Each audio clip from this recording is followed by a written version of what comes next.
brain. The brain contains centers for and performs the following functions. It's got neural sensors for sensory reception, sensation and perception of the world, motor commands to skeletal muscles, higher mental functions including mental memory and reasoning, neural centers that coordinate muscular movement, and neural centers that regulate visceral activities, the activities within our organs. It also is where we find our personality. Your entire universe is literally in your brain. So we can divide that into four major portions: the cerebrum, the diencephalon, the cerebellum, and the brainstem. That cerebrum, we're going to look at specifically the gray matter, which would be the cortex, the white matter, which would be the tracts, and then some deeper nuclei that are important to it. In order to get a brain, we have to go through brain development, and that begins with a neural tube, which gives rise to three vesicles: the forebrain, the hindbrain, and the midbrain in the middle, which are also referred to as the procephalon, mesencephalon, and rhombencephalon. During development, that forebrain is going to divide into the telencephalon and the diencephalon. The mesencephalon is going to persist, and the hindbrain is going to divide into the metencephalon and the myelencephalon. Those five cavities will persist within the mature brain. They will become the ventricles and the canals that connect them. So cells in the tissues around the ventricles differentiate into different regions of the brain. We end up with the midbrain, pons, and medulla oblongata, making up the brain stem. But we'll start our discussion with the structure of the cerebrum, or the cerebral hemispheres. The cerebrum is the largest part of the brain. It's divided into two halves that are separated by a structure, a space called the falx cerebelli, or cerebri. There is a corpus callosum, which is a connection between the two central hemispheres. Gyri are the ridges that stick up, the convolutions that stick up, while the sulci are the grooves that are formed by those gyri, giving us a folded look. In fact, humans have a highly folded brain, which increases surface area. And we have the most folded brain of the animal kingdom, to my knowledge. There are some sulci, which are shallow grooves. One of the important ones is the central sulcus, and then there are fissures that go deeper. The longitudinal is going to separate the cerebral hemispheres from one another. The transverse is going to separate the cerebrum from the cerebellum, and that's near the back of the brain. There are 5 lobes to the cerebral hemisphere, named for the bones that cover them, except for the last one. They are the frontal lobe, the parietal lobe, the temporal lobe, the occipital lobe, and then the one that is not named after a bone is an insula, and it's buried deep within the cerebrum. The cerebral cortex is the gray matter. It makes up the outermost layer. It has about 75% of all the cell bodies of neurons in our nervous system. Below that is white matter, which makes up most of the cerebrum. It has bundles of myelinated axons that connect neuron cell bodies in the cerebral cortex to other parts of the nervous system. The function of the cerebral cortex is our higher mental functions. This is what makes us human, especially the front part of the cerebral cortex. It's where we interpret impulses from sensory organs, where we initiate voluntary movements, where we store information in the form of memory, retrieve that stored information. This is how we can do reasoning, and this is really the seat of our intelligence and personality. We also have some functional areas in the cortex that are not necessarily localized exactly the same on everyone, but they are close to that. They have a group of neurons that work to perform a particular function. For instance, the frontal eye field, Broca's area, is going to be involved in speech. Wernicke's area is also involved in speech. There's an auditory area and visual areas. We have the cutaneous sensory area, which is in the parietal lobe. It interprets sensations coming from the skin. We have sensory speech areas, which used to be referred to as Wernicke's area, after the anatomist who discovered it. They're in the temporal parietal lobe, usually on the left hemisphere, and they're involved in understanding and formulating language. We have visual area in the occipital lobe that interprets vision, the auditory area in the temporal lobe that interprets hearing, sensory area for taste near the base of the central sulcus, and that includes part of the insula. We also have a sensory area for smell, which arises from within the temporal lobes.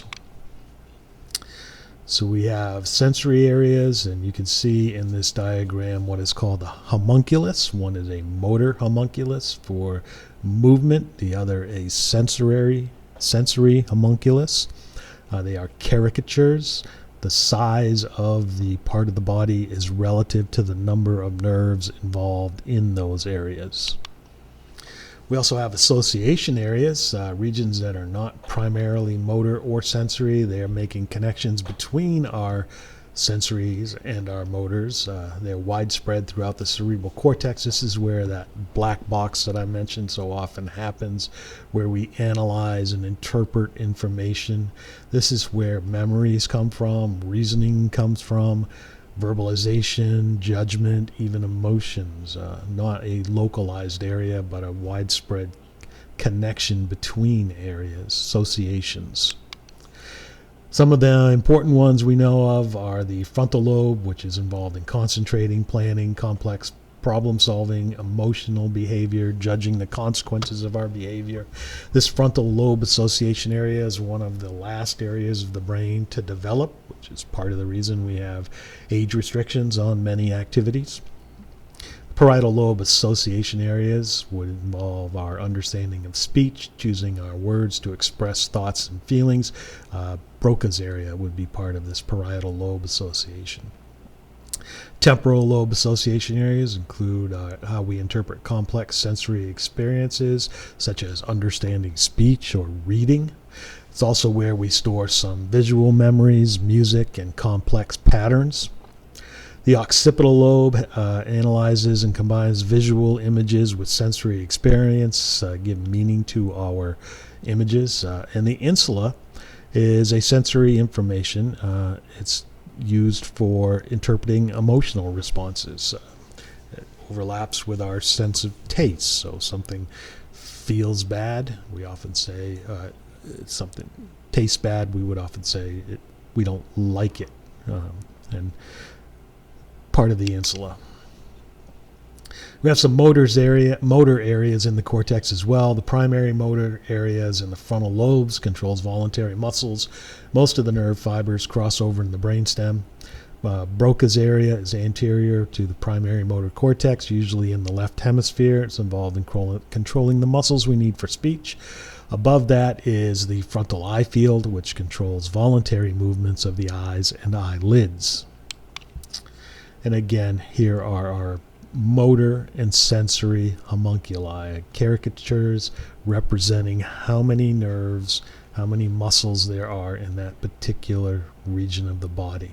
And this is either just before the central sulcus in the motor case or just after it in the sensory case.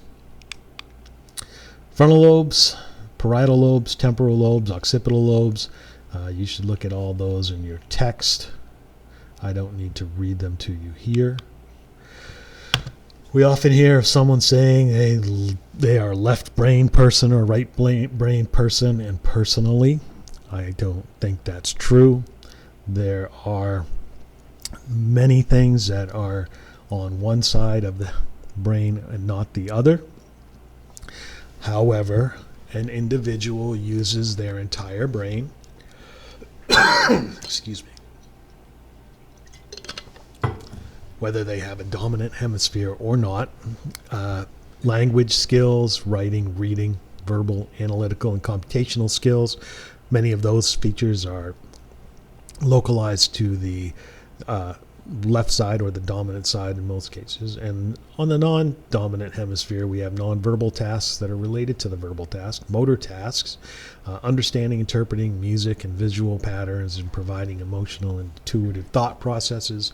There is no such thing, is the message I want to leave you with, as a left-brained or right-brained person. We are all using our hemispheres Equally, we may be more language based or we may be more visual, musical based, but we are still using our entire brain. Memory is the consequence of learning, so you have to learn to have a memory. So if you have a memory, you know how to learn. There are two types of memory. There's a short-term working memory. Neurons are connected in a circuit. That circuit is stimulated over and over again. When impulses cease, the memory doesn't continue unless it's been entered into long-term memory through a process we don't fully understand called memory consolidation. If it makes it through memory consolidation, we can get long-term memory that can hold more memory than short-term. Long-term memory lasts a lifetime, at least the lifetime of your brain. Unfortunately, we know that from not Parkinson's patients, Alzheimer's patients. That involves changes within the structure and function of neurons, and it involves changes at the synaptic connections between neurons that we spoke of last week.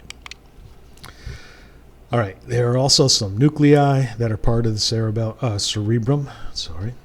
The basal nuclei are important. They are also called basal ganglia, but we know a ganglia should be in the peripheral nervous system, not in the central nervous system, so a nuclei is a better way to refer to it. They are masses of gray matter. They're within the cerebral hemisphere. They have structures such as the caudate nucleus, the putamen, and the globus pallidus. They produce dopamine. They help control voluntary movement. And in fact, Parkinson's disease is the degeneration of neurons within the substantia nigra, and those neurons produce the neurotransmitter dopamine. So there's less dopamine reaching the basal nuclei, and that deficiency leads to motor problems such as tremors, generally resting tremors, a shuffling gait, rigidity, changes in handwriting, speech difficulty, and lack of emotional expression on your face. There are no treatments that cure or really slow down Parkinson's disease.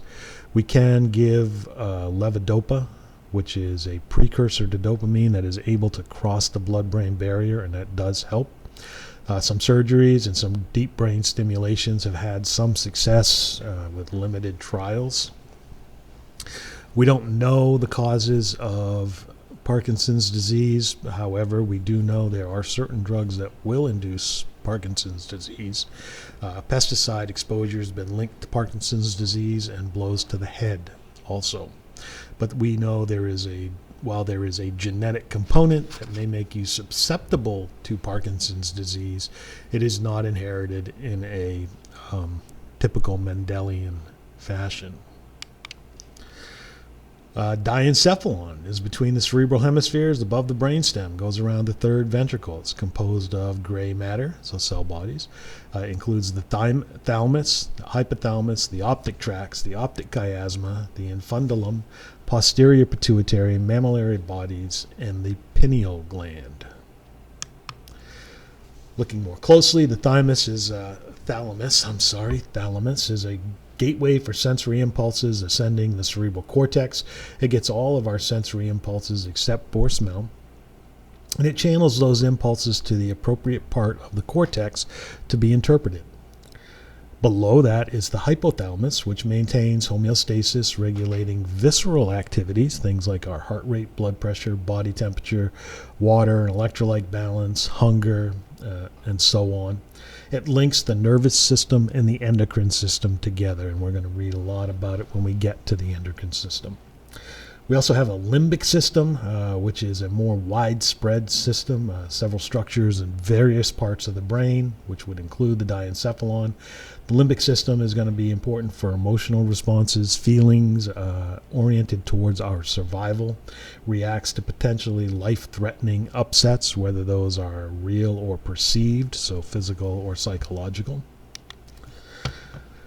Brainstem is going to connect to the spinal cord. That brainstem itself consists of the midbrain, pons, and everybody's favorite word, the medulla oblongata.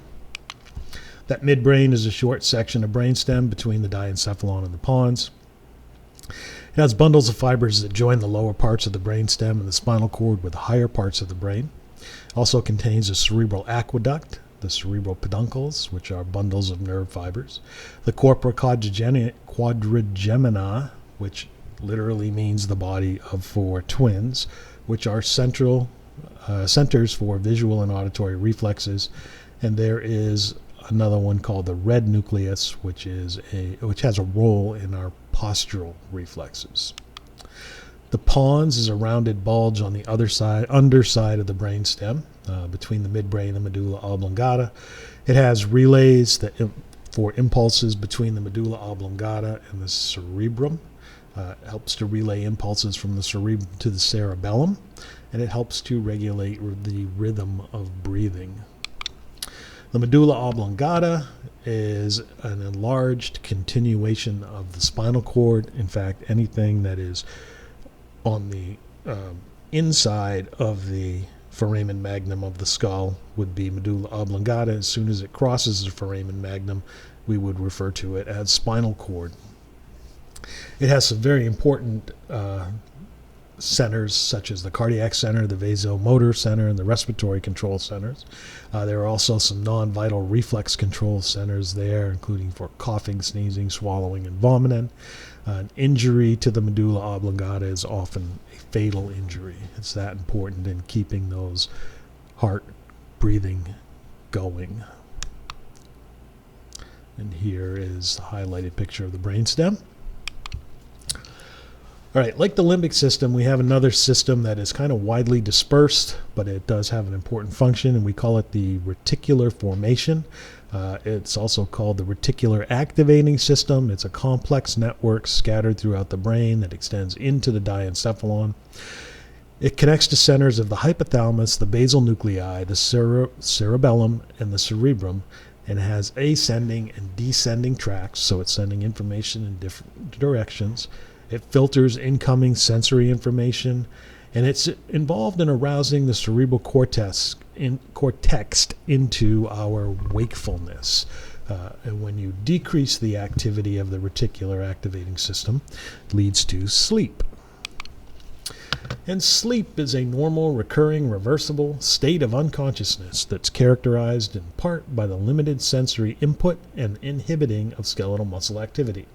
It's divided into two types of stages: non-rapid eye movement or rapid eye movement. Non-rapid eye movement is slow wave sleep. Person is tired. We have decreased activity of the reticular formation. It is a restful and dreamless sleep, characterized by a reduced blood pressure and respiratory rate. It has three stages ranging from light to heavy, and it alternates with REM sleep.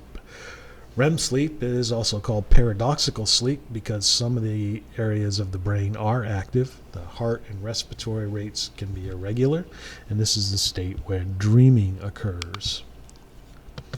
Cerebellum is an inferior to the occipital lobes. It's right here. It's dorsal to the pons and the medulla oblongata. There are two hemispheres that are separated by a structure called the falx cerebelli.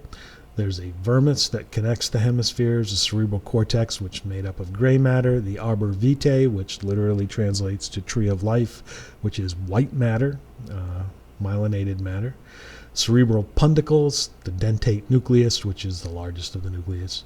It's important for integrating sensory information concerning the positions of our body parts. It is very important in coordinating skeletal muscle activity. It comes up with a plan to get us from whatever body position we are in to whatever body position we want to be in. And it's also been implicated in some other higher mental functions, for instance, puzzle solving, and it's linked to the limbic system and auditory areas as well. So here are the major parts of the brain. I will not walk you through each one of them again, but I suggest you do take a look at table 11.5. Remember, the pictures in a textbook are not there for your entertainment. They have important information, and sometimes that information is not covered in the text. Brain waves are recordings of the electrical changes that happen in the brain. They are commonly recorded from an EEG, in which the electrodes on the scalp detect changes in the extracellular fluid of the brain. And it is grouped or comes in 4 different brain waves. Alpha waves, which we have a lot when we are awake, resting, or eyes closed. Beta waves would indicate mental activity, and they are under tension. Theta waves are most common in children, and delta waves are mainly during sleep. And I won't go into too many sleep disorders, but there are a number of them. Sleep is important. We don't fully understand why it's important, but we know what happens if you don't get sleep. And this table 11.4 discusses some of those sleep. All right, that covers the brain. The next section, I will be heading into the spinal cord, but I am going to stop it there.